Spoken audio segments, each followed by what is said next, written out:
దీపంలాంటి ఆ రూపం చూస్తుంటే కనుపాపల్లో కలకాలం కొలువుండిపోతుంది.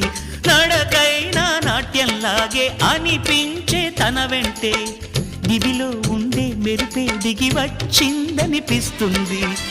ఎందరు చూశారు కలగన్నామనుకున్నారు, అందుకని ఏమో తను నిజం కాదనుకున్నారు. బతిమాలిన బదులివ్వదే తను ఊదంటే నన్ను నమ్మలే.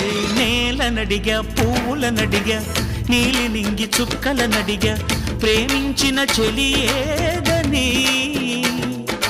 గాలినడిగా మబ్బులనడిగా రామచిలక రెక్కలనడిగా క్షేమంగా ఉందా నీ. అయినా ఇంతవరకు ఆ చూకి లేక తెగిన గాలి పటమై తిరిగా ఎటు దారి తోచక ఆగలే.